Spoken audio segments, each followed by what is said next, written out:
regular thing you do in your workplace. So describing my own definition of individual applicant, we're saying that you are either a manager or you are in a non-managerial level in your organization. So you can be non-managerial or managerial leading a team, or you are the CEO of your organization. And when we use the word CEO, Chief Executive Officer, we're saying that the organization is either a limited liability company or a public enterprise. You could also be a sole proprietor. That means you manage a micro business.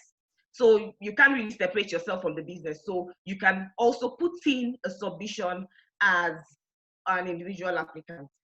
So that must have happened, whatever your submit, the effort, the achievements you're trying to give us or you're trying to write on must have taken place 18 months prior to the date of submission. Anything longer than 18 months will not be considered.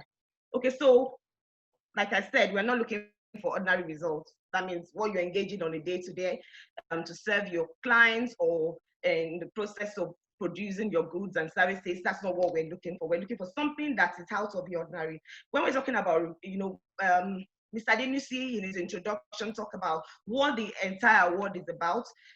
Organizations are faced with different kind of risk. So, and we know that the situation which we are all in globally has made a lot of organizations look into their business model, change their business model, have to reorganize how they serve their customers, how they add value to their customers. So you could, submit something based on that.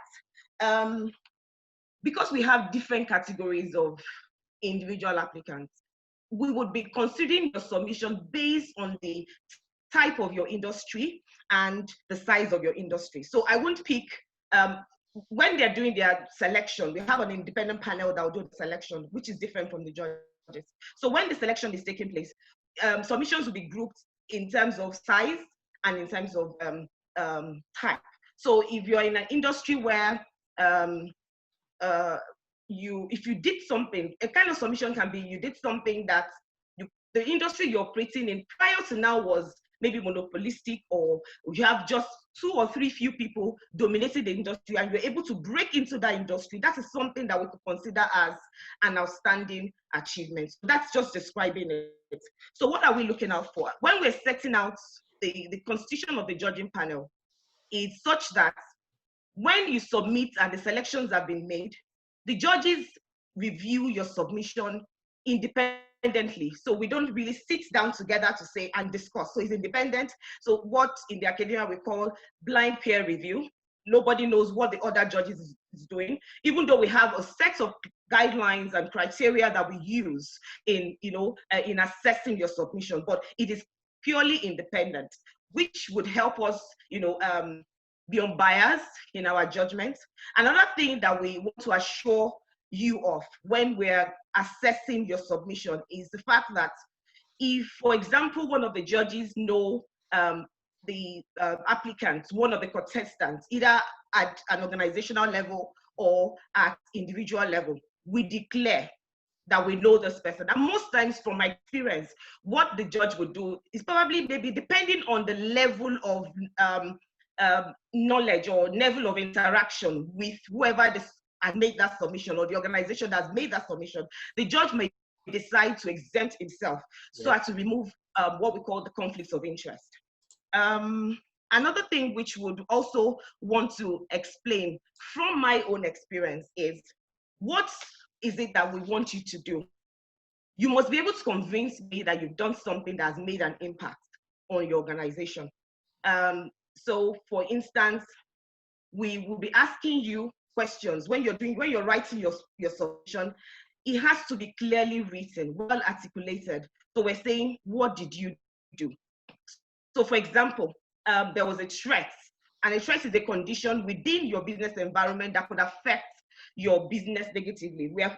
There's some threats as a risk manager, or you could even be a marketing manager. We have to manage some kind of things within our organization. So as a risk manager, you would have assessed certain level of threat, either internally or externally, normally in your day-to-day running of your businesses. But there's some threats which are unprecedented, like the one we're faced with now, the global pandemic. So if you're faced with such a threat, maybe during the course of managing your team, or in the course of discharging your responsibilities at work, we would want you to be able to explain what that threat is, how that threat would have affected your organization negatively, what did you do, and how did you do it? So when we're asking you to tell us how you did it, we're not asking for your trade secrets. I don't want to see your trade secret. I don't want to see your intellectual property, because that belongs to you. But at least you must be able to state clearly how that threat was being turned into an opportunity for your organization. And then, the next thing we want to see is, what did you achieve? What was the impact to the organization? This is always the tricky part, because you find that most people just give a narrative without really explaining or showing what impact that particular, what you've done had on your organization. So your impact could be quantitative, it could be qualitative. Quantitative in terms of, we engage on a project, which is a new project, it hasn't been done before in the organization. We're able to move the organization from this level to the next level in terms of your bottom line. So that we could see in numbers. But it could also be qualitative in terms of you impacting on maybe the people working under you, your subordinates or your team members, in terms of their morale, their ability to discharge their responsibilities, despite the condition you were faced with, which you did not plan for, a threat from the external environment, which you did not plan for. You must be able to explain how that impacted on the job performance or efficiency of your team members and yourself, even as a member of the team, or if you own your business, your small business, your sole proprietor, how it was able to impact on even your business, as it were. So the next question would be, because the next thing is for you to be able to provide evidence to show that this was done. So most people struggle with this, a bit. And I'll give you an example. I've worked in the banking industry before, and that was a couple of years ago. And during that period, we had, in the banking industry, we didn't have people referring to themselves by their first name. We didn't have people wearing ID card. So a couple of us came together and we said, okay, we had friends working in banks, in international banks, and we wanted to see how they were able to engage their customers more effectively. So within the bank where I was working, we didn't have something like that. So we came together. We were among the first sort of people to come together. We organized how we could engage our customers, more effectively. And one of the things we did was to introduce an ID card system. As simple as that was, it wasn't something that was done then. Banks didn't have their employees putting on their ID cards. You could come in and see their names. So we said, let's start with that. That was the first thing we implemented. We introduced an ID card system where everybody from the MD downwards till the driver, cook, cleaner, everybody must put on their ID card with their names boldly written on it. What did we see? Amongst the employee, there was more engagement. So you could come into you walk into your managing director, you refer him by his first name, you could discuss, so information was able to flow across the organization rather than you having to go through your senior manager to the GM. And then with the customers could walk into the bank, they don't need to stammer trying to call the attention of a staff. They see you working, they could call your name. Oh, your name is Obamde. They call you. I need to do this. And it sort of improved our relationship with our customers. With that, I got a letter of commendation. So for that, that's an evidence. I was able to show that the letter of commendation is still with me today. This is over 20 years old. I can, prove and say, okay, I was able to do this. It was able to impact basically on our relationship with our customers. So those are the kind of evidences we're looking for. If you're talking about, that is a qualitative, impact, and you could show that you were able to accomplish this. So something like that we will be looking at for. For me as a judge, we all have a broad guideline that we use, we follow, we seek to assess your submission. But personally, I look for how you articulate your points, from what did you do, why did you do it, why was the situation a threat, why did you see that situation a threat? Because as an employee or business owner, whether you are managerial or non-managerial, in the team where you work, if your team is able to deliver on your bottom line, you were able to anticipate a threat, despite the fact that the threat is not obvious in your industry yet. You were able to anticipate it ahead of time, and you were able to introduce some measures to turn that threat into an opportunity for your organization. So we want to see, why was it done? How was it done? What was achieved? And your evidences. So I think basically that is what I would want to see from individual applicants. Thank you very much. Thank you very much, Dr. Bamidele. Guys, I think it's very, very clear what Dr. Bamidele is looking for. And she's been able to give us a personal example. Most of you have the evidences. Just don't think you don't have it. You have it. And I'm going to call George to just confirm that, or bring his own perspective and tips, what he'll be looking for generally. And please, George. Thanks for that, Joachim. Sorry, George. By the way, guys, the profile of the judge is also NigerianRiskAwards.com. I wouldn't want to read too much. They're amazing professionals. So I'll send the link. Is there, NigerianRiskAwards.com. Thank you, George, please. Yep, no worries. Thanks, Joachim, and thanks everybody for attending. I think you'll hear things from each of us, I think, that will be common, which is a good thing, because if we're all judging the same way and the same submissions, there should be a commonality in terms of what we expect. So if I say something that somebody else has said, take that as reinforcement of the standards that we're actually looking for, and it's something that the judges feel is important. From my perspective, though, what I'm looking for, whether it's the individual or the organisational award, what was it that you or your organisation did that really made a difference? And what was the difference that it made to risk management practice, risk management frameworks, risk management governance processes, and did it change people's behaviours? Did it improve standards? And importantly, has it got stickability? Was it just a project that might look good but doesn't last? If we're talking about here significant improvement, which is the phrase that Joachim used earlier on, that it was something that needed to be significant, then something that doesn't stick isn't necessarily going to work well in the award. What I would also encourage you to do, and whether it's this award or other awards, is quite common. Read the criteria and match what you write to the criteria. So write your submission, and before you submit it, go back to the criteria and make sure that what you've written answers the questions that we're looking for. So what was done? Why was it done? How was it done? What was achieved? And how do you evidence that success? Too many times I've seen submissions from here and other places where it's a really good paper, but it doesn't meet the brief and it doesn't answer the question. I'm also keen to understand, who are you?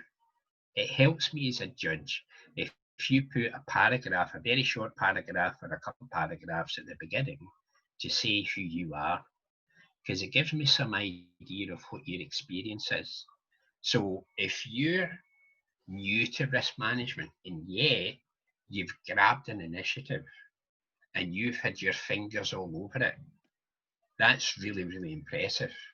And I'll be more impressed by that than a chief risk officer who's been in role for 10 years and has done something that looks like the day job.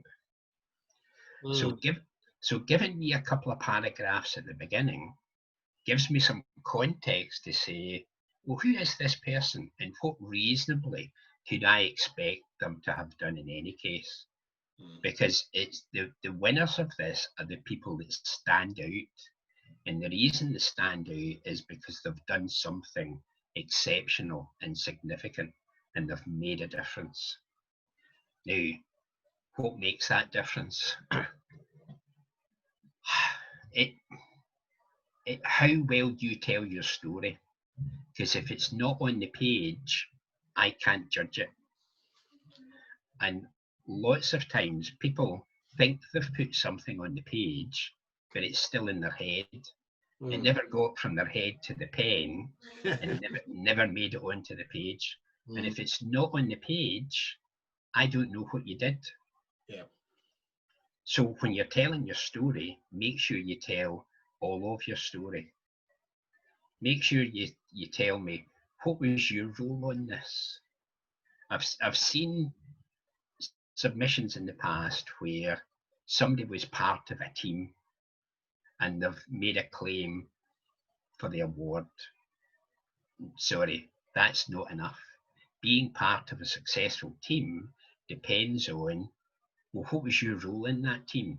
How much influence did you have within that team for what happened? And how much is this is down to your interventions and your contribution? So we're looking for that kind of match as to, if you're applying for the individual award, how much of this was down to you? Now, that doesn't mean to say you won't work with other people. And it helps us as well if you say who you did work with and how you managed to manage those stakeholders to achieve a really good outcome. It also helps, I think, in terms of maybe that evidential trail. How did you get people to adopt this? Because it's great, you come up with an idea, but unless you're sitting at the very top of the tree as the chief risk officer, the chief executive, the head of function, you might not have the decision-making process. And even if you do sit at the top of the tree, you've still got your senior leadership colleagues, the organisation to convince. This is a good idea. So why is it a good idea? What difference is it going to make? So it helps the richness of the story if you tell me, well, how was it adopted? How did you manage the implementation?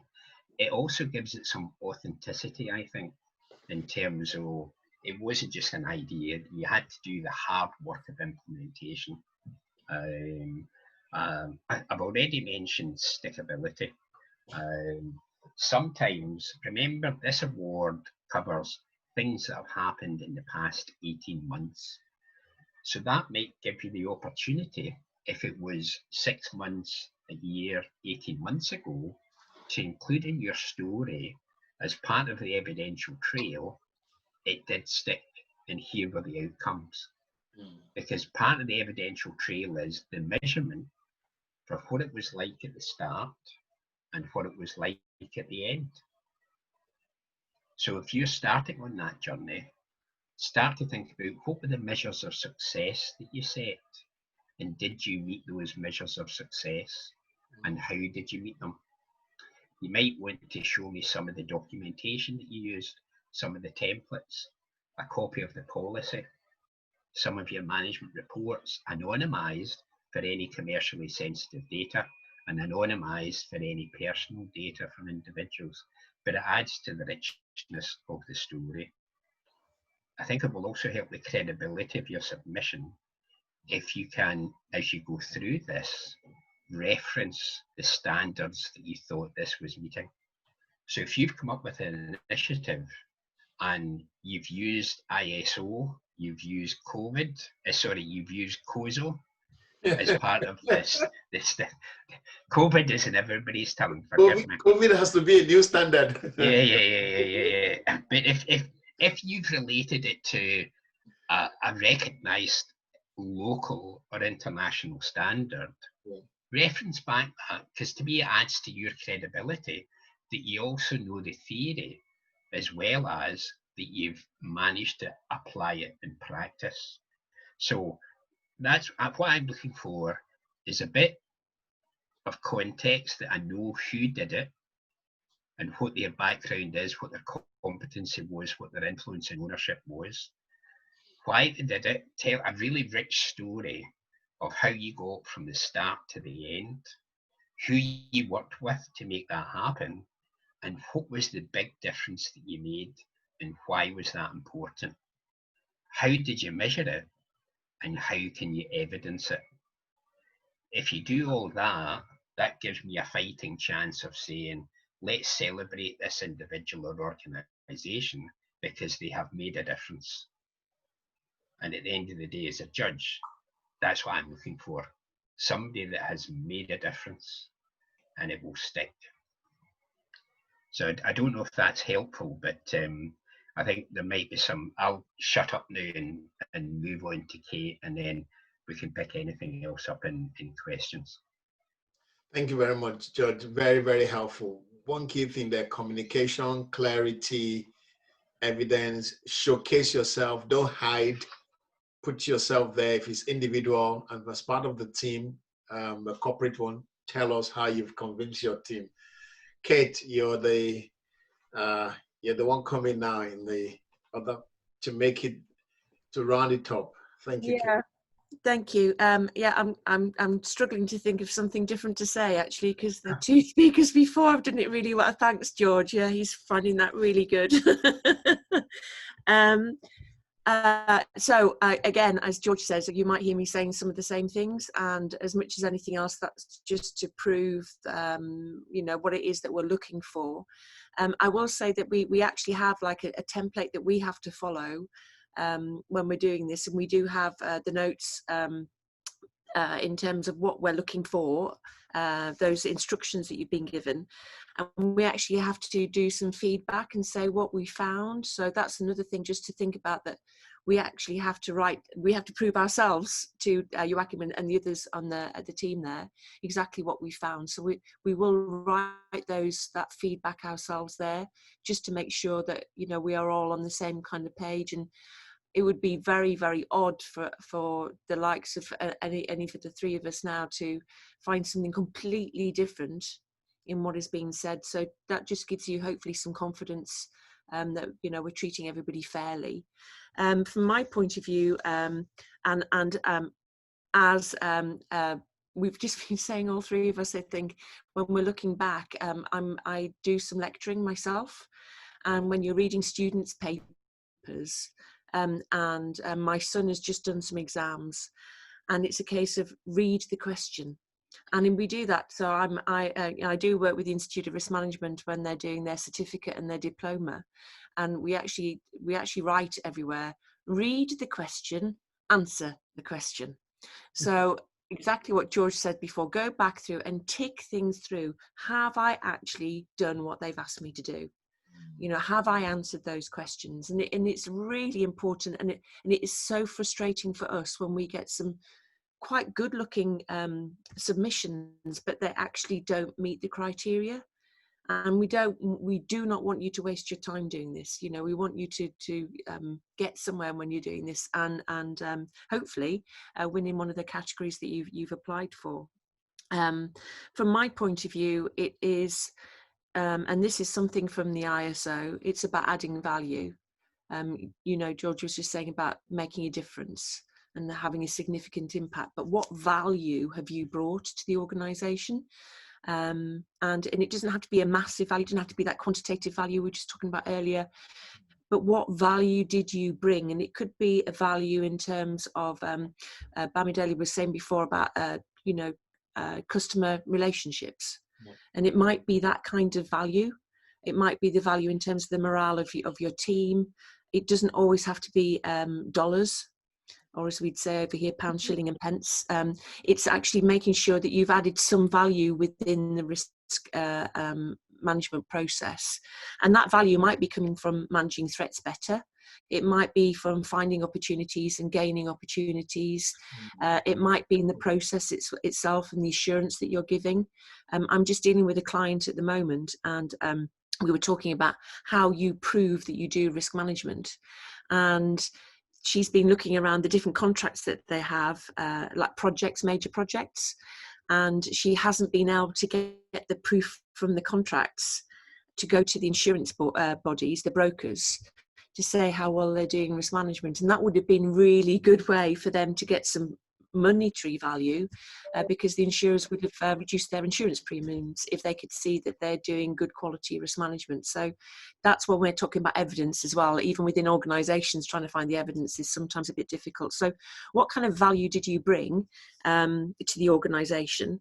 And another thing that I often find when people are applying risk management is that they're trying to do something, and I always say one size does not fit all. So although we might be using standard, how have you tailored that standard and brought it into the organisation? How have you integrated it or aligned it with what else is going on? Because risk management shouldn't be a bolt-on process. It should be kind of embedded and built in. So Joachim, you'll probably know this term, the PACE term from the IRM. So how have you tailored it? How have you aligned it? How have you thought outside of your silo in terms of what you're doing? And have you been able to bring in people outside of your area? How have you looked about across the enterprise of the organisation? Even if it's a small organisation, it doesn't have to be a huge organisation, but how have you thought outside of your box and your knowledge? How have you tried to embed the process? And by embedding, you know, changing the way that you do things. So George talked about stickability. So how have you made it business as usual? How have you done it so it's something that you do as a daily activity now? You know, change people's attitudes and their behaviours. Changing those can be very, very difficult, but even small little wins on that can be very, very valuable. And then how have you kept it alive? Again, part of that stickability thing. If you've done, so lots of people will show me a risk register and go, look at this, isn't it beautiful? And I've got lovely matrices and lovely pictures, and then you know that they only pick that up once a quarter or once a year and kind of blow the dust off. And that's not really dynamic. So how have you kept the process alive? Because if that's all you're doing risk register writing. You're not doing risk management. So, you know, how have you kept that process going? How have you kept it alive? How have you kept that energy up? Because writing a register is very energetic. You know, bringing it in the first time is very energetic. And then you just go, right, I'm tired now. How have you kept the energy going? And all of that comes with evidence. So, you know, and that evidence doesn't always have to be documented. I think a couple of years ago, Joachim, one of the submissions came with some photographs, yes, with little snippets of video, and it was brilliant. Yes. You know, sometimes saying, oh, I went down to the site and we had a meeting and we had a chat. It doesn't, you know, did you? That sounds lovely. But they actually showed a video of them going down to one of their sites and having a conversation and, you know, asking people on that site, how have you done risk management here? And they did look like a rabbit caught in headlights, and it might have been really stressful for them, but it was really a powerful piece of evidence, yeah, you know, that showed us how they'd made a change. And or even going around and showing, you know, kind of the new procedure on the wall, or this is a fact sheet that we have. That can be something that can be quite powerful as evidence as well. Just a couple of the other things down here. Really looking for that enthusiasm and that passion. Risk management can be very boring. I know that. But if it's done well and it's adding value, you can be really passionate about it. You know, you can be proud of yourself and what you've done. So show that pride in your submission. And I think it's mentioned by both the previous judges. You know, if you are we're looking for people who are professional in the way they're doing risk management, and that should be shown in the way that you're writing your submission. So, you know, if you're using bad grammar, and I appreciate that some people, and I know English isn't everybody's first language, and I know that even in the UK, people have problems with writing things down, but there should be some level of professionalism in there, and we'd like to see that, because that's what you are, a practitioner. And we're hoping that if you were talking to your senior manager or your board, you'd show that level of professionalism. We want to see that here. So if that means you have to show your submission to somebody else first, just to do a double check, why not? You know, I've just said my son's at university, so he's come back, and I have to read some of his dissertations I'm quite happy to do so. He keeps on saying, "Mum, will you put some big words in, please?" Because it's going to, you know, and I'm fine. That's fine. So if you want somebody to have a check through it first, that might be something helpful to you as well. And I think that's, yeah, I think that's everything from me. But really just making sure you've read the question and you've answered the question. But that evidence, it is really upsetting for us to be able to not to be able to give you marks because you haven't shown us what you've written. You know, you haven't shown the evidence of what you've done. And we can't read your mind. As George says, if you don't write it down, we can't give you any marks for it. So please make sure you give us the full thing with the full evidence as well. That's it for me, Joachim. Fantastic. Thank you very much, Kate. I think you guys got just, this is the first time we're actually doing this. I'm actually excited because for those of you here, you're getting the best tips that will help you. So communication, clarity, engagement. By the way, when we use the word risk manager here, we are all risk managers. So tell us something you've done. Don't think, oh, I'm not a professional person. You're a professional. It could be you doing something with your team, with your department, or with your business that's quite amazing. Tell us, show us, tell a compelling story. So we're going to hand over to you guys to ask us a few questions, and I'll just be watching out for anyone with a question or clarification or anything. If you just raise your hand or just let me know, please ask any of us question, or ask the judges question, ask question, things that you're not sure about for the next few minutes before we bring this to a close. Any question? Yeah, do they know they can use the chat function to type things in if they're having problems with their audio? Okay, yeah. So if you're struggling with your audio, you can also type in the chat box, please. Anyone?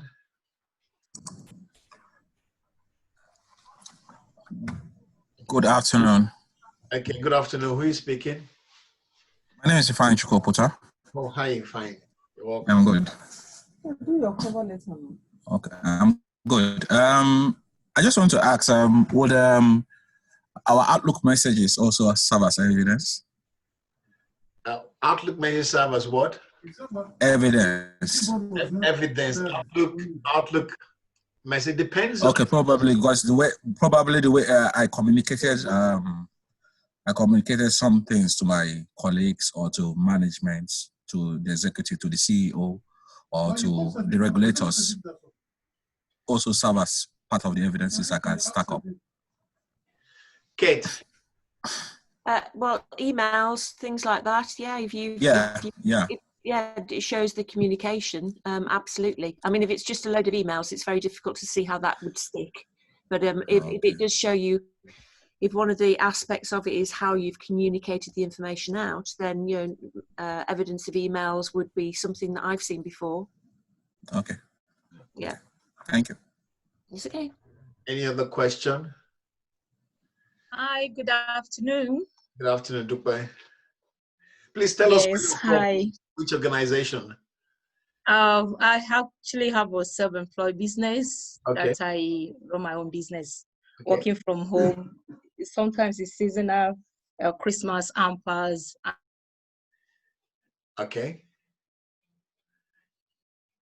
Question about what Dr. Bamidele said, that how she achieved when she was in the banking line setup, that she said she tried to introduce ID card. How did she go about that?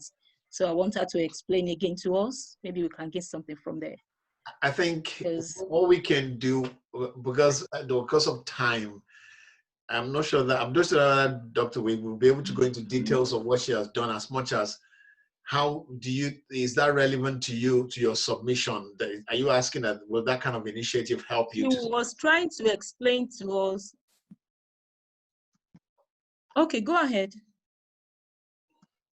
No, sorry, I just need clarification there. What do you need? Do you need? Yeah, she explained to us how we can make changes in our own organization. So she said she introduced that, and that kind of build up a customer relationship, whereby when customer comes in, they can be able to approach them easily. Yes. Okay. So Dr. Bamidele, I think, do you want to respond to that? I think what she was trying to give you as an example, so you will have to pick your own example, but I'll refer Dr. Bamidele to respond to that. Thank you very much. What I was trying to explain to you is it doesn't have to be, the value you've added to your organization does not have to be in naira and kobo. You know, it can be in terms of how you impacted your customer relationship, or how you were able to motivate your staff during a period of change or during a period of crisis. And, you know, for you to be able to show us evidence of how this was done and what impact was made. You know, that has to be clearly shown. So that was basically what I was trying to explain through that example. What value have you added to the process in your organization or to your value chain? How you relate, how you distribute your products. For example, how you distribute your products, how you market your products. During a period of crisis like we are right now, or when there's a change in the organization. Thank you. I don't know if I was answer your question. Yeah, that is fine. Thank you. Okay, can I? Hello? Yes, any other question? Mr. Ayodeji, yes, please, go ahead. Okay, my name is Ayodeji Ojomoni. I work with Adron Homes.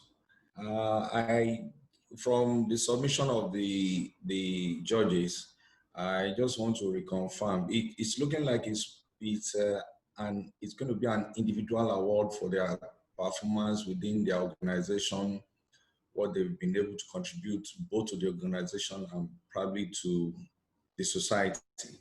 Am I correct? Okay, let me quickly respond, and I'll ask George to add to it. It's both individual and corporate. There's something that the person as an individual can say, this is my contribution to the organization.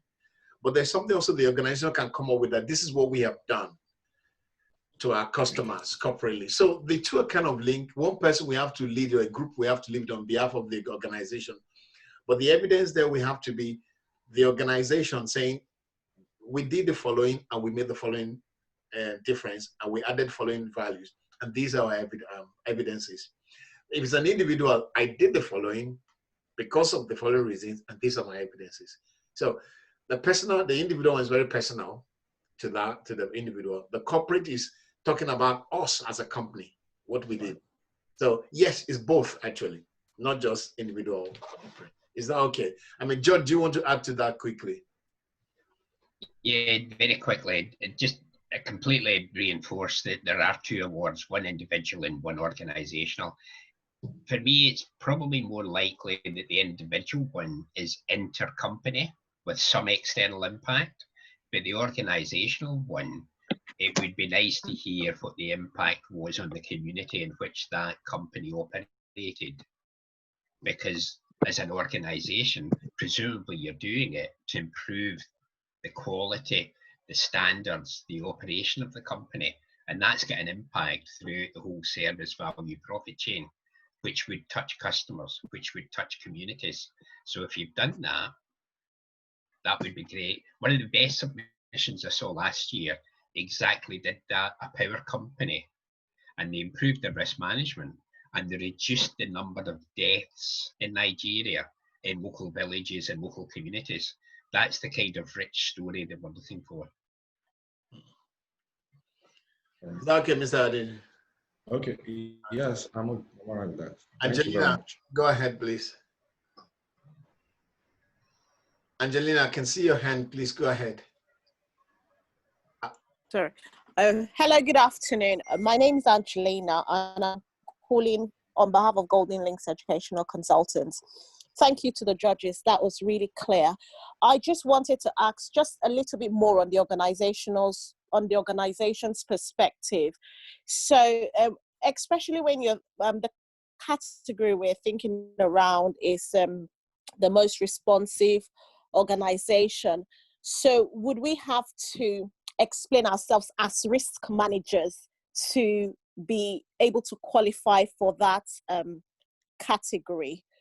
Does our submission have to explain us more as, I suppose, qualified and, high-level risk managers? Okay, so I'll allow all the judges to give quick feedback on this. Dr. Bamidele, do you want to start first? Yes. Thank you, Angelina. I would like to. Oh, the It line. doesn't have to be. You're not.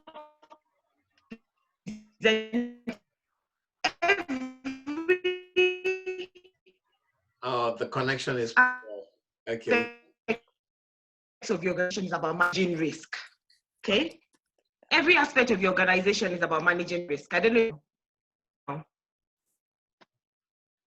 Can you hear me? Yeah.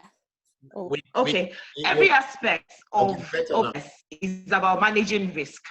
So it doesn't have to be the management team of your organization sending in the application. Can you hear me? Yeah. It doesn't have to be the risk management of credit controlization, sending in your application. It has to do basically with your business process. So it can be any part of your business. It could be even the way you were able to engage your employees during this period of the pandemic. You were still able to maintain your product line or able to maintain with your customers. Yes. Okay. I will come back to Dr. Bamidele. Let's, Judge, do you want to pick that up? I think we lost her. I guess I would reinforce you do not have to have a master's degree in risk management to be able to make this submission. Right? If you're making this submission, you're involved in risk in some way, shape, or form. Therefore, you are a risk practitioner and eminently qualified to make a submission. So your role in this is what we will judge on, whether it's an organization or an individual. Your badges might give you some credibility, but it raises my expectation. If you have a lot of badges in risk management, that I expect much more. But if you have very little experience or very little qualification in risk management, and you've made a significant impact, I will be enormously impressed. Fantastic. Particularly if you've changed behaviors and changed culture in the organization or across teams. Thank you very much, Judge. Kate, please. Yeah, just to reiterate what's been said, everybody manages risk in an organization, every single person. Some of us have the badge, George, and we're called risk practitioners, but as long as it's risk related, and we know that you're doing something to change the organization from a risk perspective, that's what we're looking for. So you don't have to have, as George says, a master's or letters after your name to prove that you're a risk practitioner, but you're practicing risk management as part of a particular role, as long as it's risk related, as in you're managing a risk or you're managing a risk process. Yeah. So I think so thank you all. But the key there is this, that don't let the qualification stop you. If you've done something to show us that you've minimized threat or you responded to a crisis effectively and with added value, just bring it on. Let's see what you've done. Chuka, quickly. We have a few more minutes and we'll be just 2 more minutes. Chuka, yes, go for it. Okay, thank you. Chuka from Fidelity Pension Managers Limited, Nigeria. My question is, a significant part of risk management is creating awareness, among your team, your colleagues, because without understanding, they can't follow suit to what you're talking about. So if you have arranged for such training, so to say, awareness creation workshop, what will suffice as an evidence for this purpose, in terms of creating impact? Judge. Show me the training material. If it was delivered face-to-face, maybe you used a PowerPoint deck. If it was delivered through Zoom, maybe record that session and give us a copy of the recording. But you're absolutely right, Chuka, to flag that communication, engagement with others is a key part of this. So if you've done training or if you've done communication strategies, give us a copy of it. Anonymise it if you need to for anything that's sensitive, but that's great evidence that we did training. And if you've got any evidence of the benefit of that training, the outcomes from it, then give us that as well. That's harder, but some people do manage that. But give us a copy. That's the easiest thing. Yeah. Thank you. Kate, anything to add to that? Yeah, and as George says, anonymise it. You know, we don't want to know all of your IP when you're doing training, but an idea of who you've offered the training to. Has it been to the board? Has it been down to the lowest level within an organisation? Something like that's really powerful. George, Joachim, there's a quick question from John about the template that I mentioned. Yes, so that template is for the judges. Yeah. If you go to the nigerianriskawards.com/categories, you'll be able to enter. You go into that process, you fill in your details, it will show you the guidelines for each for submission.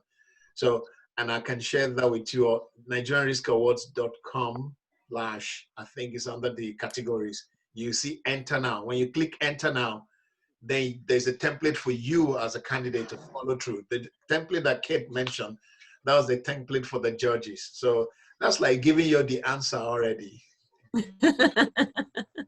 But the one for the question is in the nigerianriskawards.com. So, John, you can, it will be there. I'll share the thing in the chat. Is that okay? I think on that note, just to close quickly, thank you all guys. Any other question, please email us info@nigerianrisk.com.